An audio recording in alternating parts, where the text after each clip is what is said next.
troisième et dernière partie de notre émission frontale, dont le numéro de ce jour est consacré aux Comores où les électeurs iront aux urnes ce dimanche 14 janvier. Alors c'est moins frontal ce numéro puisque le représentant du pouvoir n'est pas là pour apporter la contradiction et les raisons, nous les avons évoquées en début d'émission. Alors, très rapidement, nous parlons des Comores. 870 000 habitants. Le président sortant, Azali Assoumani, dans ses discours de campagne, du moins structure son discours de campagne autour de 4 points. Sécurité, stabilité, action forte dans le domaine de la santé et dans le domaine des infrastructures. Il dit ces dernières années, nous avons travaillé, il a travaillé à assurer la sécurité, la stabilité de votre pays et à engager de grands travaux, notamment dans le domaine des infrastructures et dans le domaine de l'amélioration d'accès à la santé. Qu'est-ce que vous lui répondez? D'abord, je suis surpris quand on parle de la sécurité. Azali, de 2019, il a instauré la terreur. Qu'est-ce qu'il parle de sécurité? C'est d'avoir assassiné 2 commandants au sein de Kakandani et un simple chauffeur Salim qui était civil, tué aussi au sein du camp. Donc ça, c'est la sécurité. La terreur instaurée dans les pays, assassiner Major Mbapalé en juin, ça c'est la sécurité, c'est encore la terreur. Dernièrement, il y a un mois, un jeune, après le match Ghana-Comores, manifeste la victoire de Comores contre le Ghana. Mais entre autres, en manifestant, ils ont dit « Azali dégage ». Et il fait ordonner, par sécurité, de tirer sur le jeune dont Fahad est mort, jeune de 22 ans, de Rohewachili. Donc ça, c'est la sécurité. Et quand on parle de route, il n'y a pas de route aux Comores. Excuse-moi, parce qu'on parle de choses, c'est comme si on ne voit pas les Comores. Mais les Comores, il n'y a pas de santé. Ah, il va vous dire que la route qui mène vers Sambakouni, oui, c'est ça, Sambakouni qui a été réhabilité, il peut vous donner ça comme... Oui, mais il a même dit que la route qui a été construite pendant le régime des Kilulu-Douanino, des Hahaya, de l'aéroport Hahaya vers Mitsamiouli, c'est lui. Et pourtant, il a venu juste inaugurer, mais il n'a rien fait. L'hôpital El Marouf, qui devait se construire, un bâtiment de 7 étages. L'hôpital de Fombokouni, de Fomboni. Quel hôpital de Fomboni? Il n'y a pas d'hôpital à Fomboni.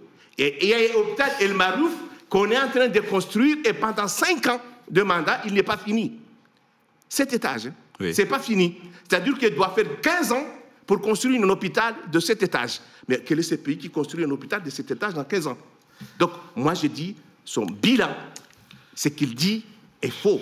C'est comme, je vais terminer par là, vous vous souvenez quand il a été investi président de l'Union africaine, il osait dire à la tribune de l'Union africaine que les Comoriens vivent mieux que les Mauriciens. Ça, attention, il faut oser le dire quand même. Ça, c'est vrai. C'est vrai. L'île Maurice fait partie, il faut le dire, il faut rectifier les choses, fait partie des meilleures démocraties du continent. Vous vous souvenez, on a même fait démissionner la présidente pour avoir utilisé sa carte bancaire qui faisait donc perdre un peu d'argent public pour acheter seulement quelques euros. Hein. Quelques euros pour acheter seulement quelques bijoux et autres. Elle a été contrainte à la démission. C'est quelque chose qu'il faut saluer. Alors, l'île Maurice fait partie donc des démocraties les plus abouties. Et le mieux développé aussi. Absolument. Loin des Comores. Vous savez, juste pour répondre, parce qu'effectivement, ça c'était de l'absurdité totale, ce qu'il a dit Azali par rapport à l'île Maurice. Nous, notre PIB, en 2023, s'élevait à 1400 dollars par habitant. Voilà.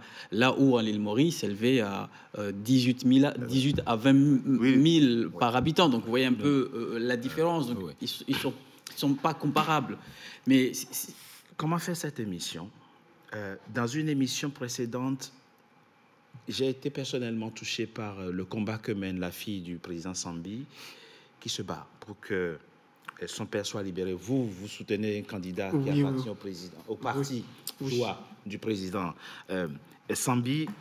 Monsieur Abdillah l'a évoqué en début d'émission. Vous pensez que la main du président Azali Assoumani est derrière la condamnation à perpétuité du président Sambi? Oui, effectivement. D'ailleurs, si vous me le permettez, je vais essayer d'expliquer un petit bref l'emprisonnement arbitraire de Sambi. C'est que tout d'abord que Azali Assoumani, Sambi, c'est lui qui a fait élire Azali Assoumani, parce que Sambi, il a un cote de popularité énorme, c'est un homme du peuple. Donc Azali est parti le voir pour qu'il l'aide à être au pouvoir. Et Sambi l'a accepté. Et le moment où il a élu, il a fait élire Sambi, parce que en 2016, nous sommes battus à fond pour... Ça, c'est le passé. C'est l'histoire politique. Il n'y a pas de problème. Moi, je parle de la question du droit, du fonctionnement de la justice dans votre pays. Est-ce qu'on peut effectivement comprendre que le président Azali ait ordonné, ait instrumentalisé la justice contre l'ancien président Sambi? Oui, bien sûr, bien évidemment, parce que d'ailleurs... Qu'est-ce que sont les éléments qui et les éléments qui se le prouvent, c'est que déjà, nous avons une justice qui est en déliquescence, c'est-à-dire notre justice, elle est défaillante. D'ailleurs, Sambi, tout d'abord, il a été emprisonné, il a été mis en résidence, surveillé par un simple note du ministère de l'Intérieur. Et ça, c'est complètement arbitraire. Ça n'a pas été une décision de justice. Ben oui, c'est pas une décision de justice. C'est complètement antidémocratique. Et là, et sur l'article 145, qui montre que toute personne ayant commis une fraude fiscale, il doit être mise en détention pendant 8 mois. Et 4 mois renouvelables. Et lorsque les 4 mois se sont finis, il doit être renouvelé. Et là, lorsqu'ils sont finis, jusqu'à maintenant, plus de 6 ans, Sambi est là. Ça veut dire que même l'article 145 du Code alinéa 2 n'a pas été respecté. Et là, ils ont encore créé une fameuse loi. Il y a beaucoup de lois qui n'ont pas cohérentes, qui montrent que Sambi a été ordonné arbitrairement. Il y a un juriste avec nous. Oula Atoumani, vous êtes juriste, docteur en droit. Vous avez lu la décision qui condamne à la réclusion à perpétuité l'ancien président Sambi. Les infractions sont là, qu'en dites-vous? Alors, d'abord, il a été jugé devant une cour qui n'existe pas sur le plan légal. C'est devant la cour de sûreté. Et puis, pour répondre à votre question, je ne veux pas rester sur l'aspect technique, parce que là, on est en face des personnes qui nous écoutent. Pour répondre à votre question, quand on est ministre de la Justice, qui affirme devant les médias que c'est grâce à Azali que Sambi a été placé non pas en prison, mais plutôt chez lui, dans sa résidence personnelle, comment vous comprendrez cela? Mais ça, c'est positif plutôt. Ah non, si objectivement, le président n'a pas... Non, d'accord. Le président n'a pas... L'indépendance de la justice, ça veut dire quoi, d'après vous, M. Togbé? C'est que le président n'a pas à s'immiscer sur les affaires de la justice. Le président n'a pas indiqué à la justice l'endroit où un condamné ou une personne placée en détention provisoire... Le ministre est en train de nous expliquer que le président souhaitait qu'on accorde un traitement de faveur... Non, c'est pas un traitement de faveur. Au président Sambi, du fait de son statut d'ancien chef d'État. Mais on lui a refusé tout ça.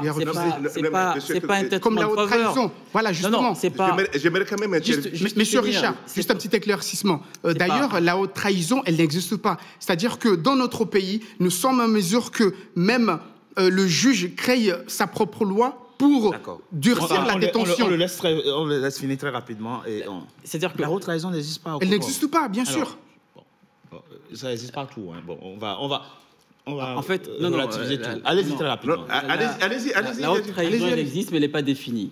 Et qu'elle est applicable uniquement au président en exercice et non pas aux anciens présidents. Donc ça, c'est tout un débat. Mais là, ce que je voulais en venir, c'est que quand on a un ministre de la Justice qui dit que c'est le président qui décide de la manière dont les décisions de la justice doivent être exécutées... C'est pas ce qu'il a dit. Si, parce qu'il l'a dit devant les médias. C'est le président qui a souhaité. Oui, mais un président n'a pas souhaité. D'accord, oui, mais ça... C'est la justice. Vous imaginez si dans un état de droit, le président dit telle personne, sous prétexte qu'il a été, à un moment donné, président, doit être placé. En quoi c'est négatif? En quoi c'est négatif? Dans les faits. Pas dans le principe, mais dans les faits. Parce que ce qui s'est passé après, est la conséquence de cet acheminement. C'est votre déduction. c'est pas une déduction, c'est une réalité. Parce que je vais donner un exemple. Quand on a un magistrat, le juge qui a siégé, qui a présidé la Cour de sûreté, qui s'assoit avec le président quelques mois après la décision, après la condamnation du président Sambi, oui. S'assoit lors de son mariage entre lui et le président, en train de rigoler, de papoter, de montrer une certaine complicité.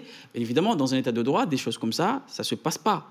Mais bien évidemment qu'il y a eu une implication, une pression de l'exécutif sur nos magistrats. Et d'ailleurs, si vous pouvez me permettre, c'est ce que Mouni Baraka, le candidat Mouni Baraka, propose, en tout cas quand il sera demain au pouvoir, c'est qu'il va supprimer le pouvoir de nomination du président de l'Union, de pouvoir nommer nos magistrats. C'est-à-dire que le président n'a pas à nommer nos magistrats. Nous, ce qu'on propose, c'est qu'on veut que nos magistrats... Il nomme le ministre, il nomme toujours le ministre ou pas?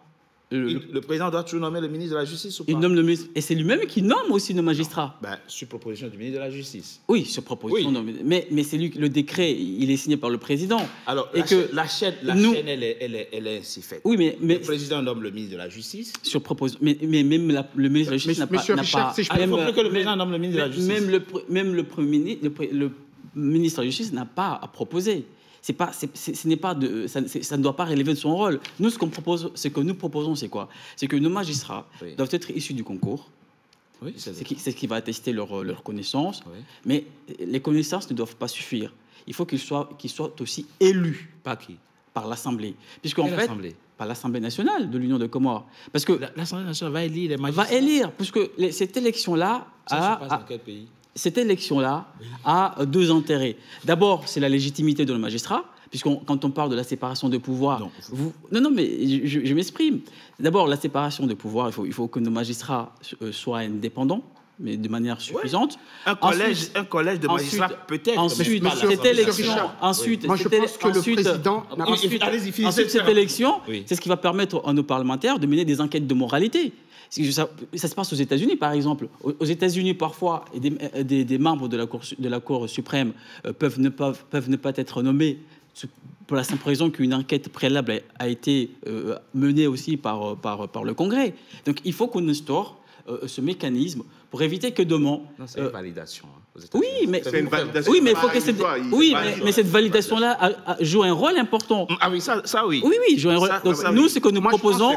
C'est comme ici, avant d'être nommé ministre, vous passez à une inspection, on n'a pas un dossier. Ce que nous proposons, c'est qu'il faut que nos magistrats ne subissent aucune pression de l'exécutif. Et pour éviter cela, il faut que leur pouvoir émane en tout cas du peuple par le biais de nos parlementaires. Et c'est ce que d'ailleurs propose notre candidat. Monsieur Richard, moi je pense qu'un président n'a pas à se mêler aux affaires de la justice. Je pense pertinemment que la justice doit être indépendante et ce n'est pas le cas parce que chez nous, nous avons une justice téléguidée. Tout se passe à Biti Selam. C'est-à-dire que du moment où le président prend le téléphone, il téléphone un juge, il ordonne fais ci, fais cela. Je pense que là, notre pays c'est le chaos. Vous confirmez, vous avez été avec le président Azali Assoumani pendant de longues années. Non, mais je voudrais quand même retourner sur le défi du futur responsable comorien. C'est ça. Parce que ça, c'est très important que le thème que vous avez initié. Le Comore, Azali l'a divisé. Juste, ce n'est que pour la justice. Il y a eu beaucoup de délits. Mais ceux qui sont restés en prison, malheureusement, ce sont des enjoignés. Ça n'a jamais été souligné. Pourquoi Sambi est en prison? Parce qu'il est enjoigné. Parce qu'il est enjoigné. Et pourquoi Mamadou est en France? Ils ont eu presque la même peine. Et les Comoriens ne comprennent pas. Alors, expliquez-nous, le président Azali Assoumani aurait une haine viscérale vis-à-vis des enjoignés? Non, je ne le dis pas, mais je le constate. Pourquoi Salami est en prison? Ce sont des gens qui ont aidé Azali. Et vous savez que Salami a été mis en prison en étant gouverneur. Son immunité n'a même pas été enlevée. C'est vrai. Et personne n'en parle. Et nous, on veut l'unité du pays. Et ça, la personne qui doit prendre la place d'Azali, parce que si c'est encore Azali, je vous assure, de maintenant, le combat continue jusqu'à ce qu'Azali saute. On n'appelle pas une insurrection sur votre plateau, mais je vous dis, Azali, s'il s'est proclamé réélu, ça veut dire qu'il n'y avait rien passé. C'est non un événement pour nous, le combat continue jusqu'à la chute d'Azali. Pourquoi? Parce qu'il est en train de diviser. Il a divisé l'unité de Comores. Donc le premier défi du futur responsable comorien, c'est unifier les Comoriens. Réconcilier les Comoriens. Réconcilier les Comoriens. Surtout les Anjouanais, les Mouyens, les Grandes Comorais, les Maorés. N'oubliez pas l'opération Wambouchi des Comoriens à Mayotte, qui étaient menottés parce qu'ils n'avaient pas de pièces d'identité. On avait oublié qu'il y a des Comoriens qui sont restés à Mayotte des années, qui n'ont pas pris la nationalité française. Et on les a expulsés, on a démoli leur maison pour faciliter à Total d'installer ses bureaux. Donc, pour vous dire, ça c'est le premier des choses, unifier. Et deuxième chose, la justice. Parce que la justice aux Comores, il y a eu beaucoup de morts. Je vous ai parlé de Komanda, d'Eugène. Il y a un jeune Ayman qui était torturé à mort dans un camp de gendarmerie aux Comores. On a mené le corps au village de Vouvouni pour dire enterré. Et pire, M. Tourbe, on avait filmé comment on l'a tué. Et il n'y a pas eu d'enquête, il n'y a pas eu Il n'y a pas eu d'enquête, il n'y a rien.